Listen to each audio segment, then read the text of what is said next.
లూకా సువార్త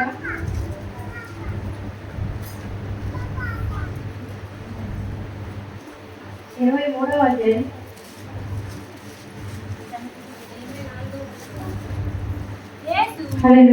34వ వచనం. యేసు తండ్రి వీరేమి చేయుచున్నారో వీరెరుగరు కనుక వీరిని క్షమించమని చెప్పాను. హల్లెలూయా. యేసు ప్రభుల వారికి ప్రార్థన చేయడం ఎలా అనేది తండ్రికే తను ప్రార్థించుకుంటున్నాను. తండ్రి వీరేమి చేయుచున్నారో వీరికి తెలియదు తండ్రి, వీరిని క్షమించమని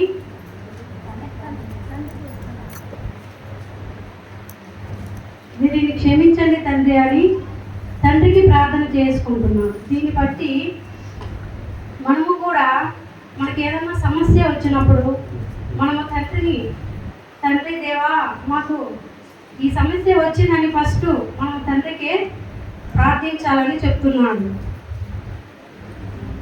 ఇప్పుడు నేను సిలువలో పలికిన మొదటి మాట గురించి మీకు వివరించబోతున్నాను.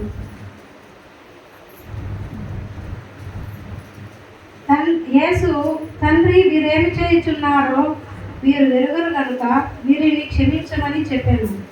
వారు ఆయన వస్త్రములను పంచుకొనుటకై చీట్లు వేసిరి.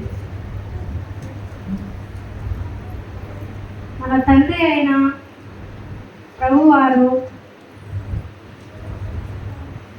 యేసుక్రీస్తు వారు పాపములను క్షమించుటకు సమర్థుడు. ఎందుకంటే ఆయన మన పాపాలు వల్ల ఆయన శిక్ష అనుభవించారు కాబట్టి ఆయన మన పాపాలను తీసివేయుటకు అర్హుడు. హల్లెలూయా.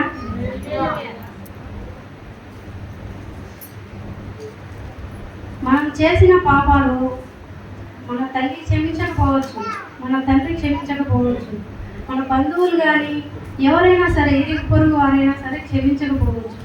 కానీ మన తండ్రి అయిన యేసుక్రీస్తు వారు క్షమించగలడు.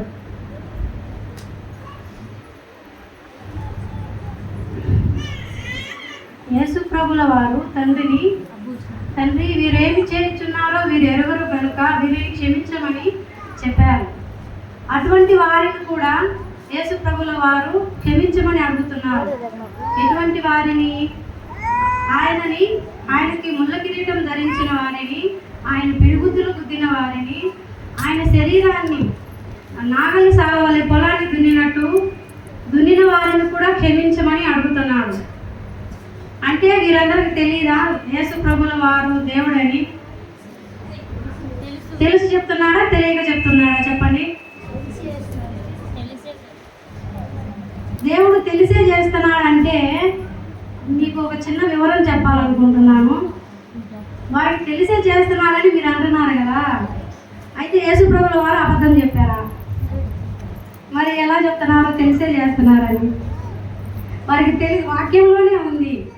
తండ్రి వీరేమి చేయుచున్నారో వీరు ఎరుగరు అని వాక్యంలోనే ఉంది. తెలుసని అంటారు, మళ్ళా తెలియదు కాబట్టి తెలియదని చెప్తున్నారు. మనం కూడా దేవునికి చెప్పాలన్నమాట.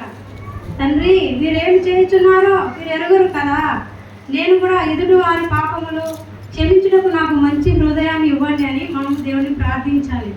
మనమైతే క్షమించగలమా? మనకి ఎవరన్నా కీడు చేశారనుకోండి, వారిని మనం క్షమించగలమా? క్షమించలేము. ప్రార్థన చేయగలమా? ఏ విధంగా ప్రార్థన చేస్తారు చెప్పండి? ఒకవేళ ఎవరినైనా మీకు కక్ష ఉంటుంది, వారు బాగుండాలి, మారు మనసు పొందాలి అని వారితో ప్రేమగా వారితో మాట్లాడతారా? లేదంటే మోకరించి తండ్రి వీరు నన్ను ఇట్లా అన్నారు అట్లా అన్నారు, వీరు నాశనం అయిపోవాలని ప్రార్థన చేస్తారా? నిజం చెప్పండి. ఖచ్చితంగా కోపంతోనే ప్రార్థన చేస్తారు. నాకు ఈ విధంగా చేశారు, వారికి ఈ విధంగా జరగాలి అనే ప్రార్థన చేసేవారు 90% ఉంటారు.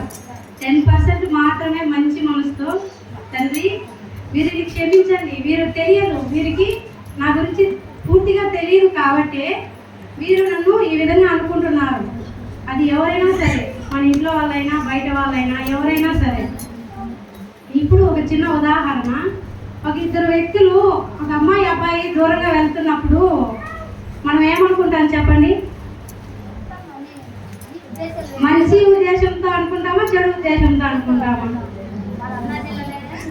చెడుగానే అనుకుంటాం. ఎందుకంటే వాళ్ళు ఎవరో మనకు తెలియదు కాబట్టి, దూరంగా బయట వెళ్తున్నారు కాబట్టి, వారెవరో మనకు తెలియదు కాబట్టి వారి గురించి మనము తప్పుగానే అనుకుంటాం. అదే వాళ్ళ సందులో ఉన్న వాళ్ళం కానీ, వాళ్ళ ఇంటి పక్కన ఇరుగు పొరుగు వాళ్ళమై ఏమనుకుంటాం? తెలుసు కాబట్టి వాళ్ళ బంధువులే అని అనుకుంటాము.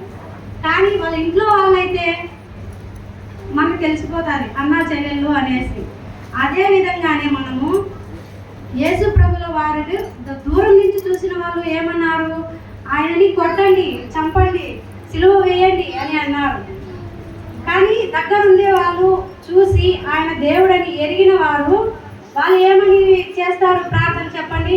తండ్రి, ఇంత మంచి ఆయనకి, ఈయనకి ఎందుకు ఈ శిక్ష అని ఎంతగానో బాధపడుతూ, ఎంతగానో ఏడుస్తూ యేసు ప్రభుల వారి దగ్గరికి సిలువ మోసుకొని వెళ్తుంటే వెనకమ్మితో వెళ్తున్నారు ఏడ్చుకుంటూ.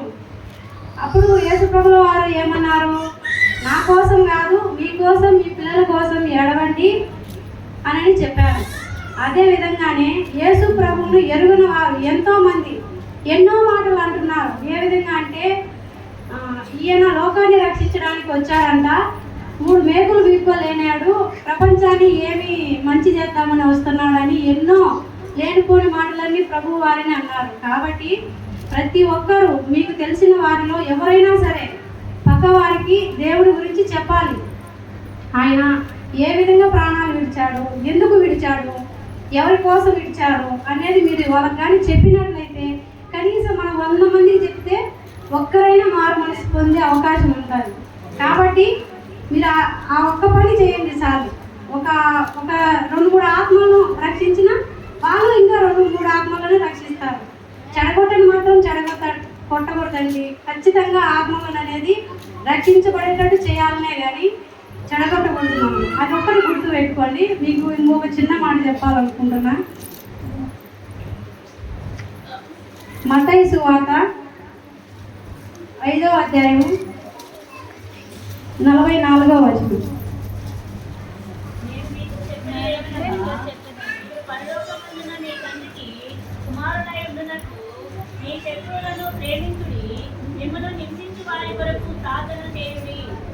ఇప్పుడు నేను చెప్పిన మాటలే ఈ వాక్యంలో. ఖచ్చితంగా మనకు ఏ హాని అయినా చేయలేదు, కానీ దేవుడికి చేసినంతగా మనకు చేయరు కదా.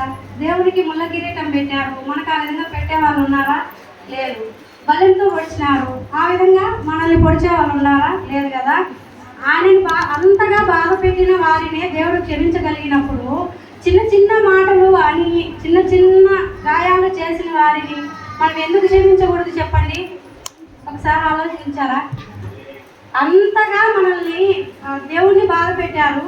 అందరినీ, ప్రతి ఒక్కరిని, తండ్రి వీరేమి చేయించున్నారో వీరు వెలుగురు కనుక వీరిని క్షమించండి అని. ఆఖరికి బట్టలు కూడా వాళ్ళు చీట్లు వేసుకున్నారంట. అలాంటి వాళ్ళని కూడా ప్రభు క్షమించగలిగే మనసు దేవునికి ఉంది. ఆయన పిల్లలైన మనము, కుమారులైన కుమార్తెలుగా మనం ఉండాలి అంటే ఖచ్చితంగా ఆయన పోలి ఒక్కటైనా ఉండాలి కదా మనకు. ఎవరైనా సరే ఇప్పుడు తల్లిదండ్రులు ఉన్నారు, తల్లిదండ్రులు నేర్పించిన విధంగానే పిల్లలు కూడా. కాబట్టి మనము ఆయన పిల్లలమై ఉన్నాం కాబట్టి ఆయనలో కనీసం అన్ని పోలికలు కాకపోయినా ఒక్క పోలికైనా మనం కలిగి ఉండాలి కదా. కాబట్టి అంత గొప్ప గొప్ప పాపాలు వాళ్ళకి తెలియదు, కానీ వాళ్ళు చేశారు. మనం కూడా మన పిల్లల తప్పులు క్షమించినట్లు మనం కూడా క్షమించాలన్నమాట. ఇంకొక మాట, అదే మత్తయి సువార్త 5వ అధ్యాయం 43వ వచనం. మీ శత్రువులను ద్వేషించమని చెప్పబడిన మాట మీరు విన్నారు కదా. అంటే దీనికి అర్థం ఏమిటంటే మనల్ని మనతో గొడవ పడే వాళ్ళని గొడవ పడండి, ఏ కాదలే పడండి అని చెప్పే వారంగా ఉన్నాం ముందు. వాళ్ళు కొట్లాడినారు కదా, ఏం కాదులే కొట్లాడండి చేయండి అని చెప్పే ఉంటాము. మనల్ని నిన్ను ప్రేమిస్తేనే నువ్వు ప్రేమించు, నేను ద్వేషిస్తే నువ్వు ద్వేషించు అని చెప్పే వాళ్ళమే మానవుల మనస్తత్వం. ఆ విధంగా కాకుండా నేను చెప్తున్నాను, ఇక మీ దగ్గర నుంచి మీ శత్రువులను మీరు ప్రేమించండి అని చెప్తున్నాడు. మనం ముందు చేసేది ఆ విధంగా కాదు, నేనే చెప్తున్నానని దేవుడే మనకు ఒక మాట చెప్తున్నాడు. కాబట్టి దేవుడు చెప్పినట్లు మనము శత్రువులను ప్రేమించే వారుగా ఉండాలి.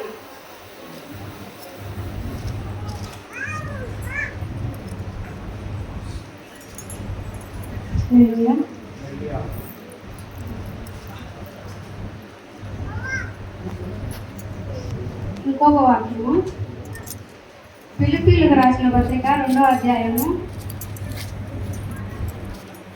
6-7 చదవండి ఇక.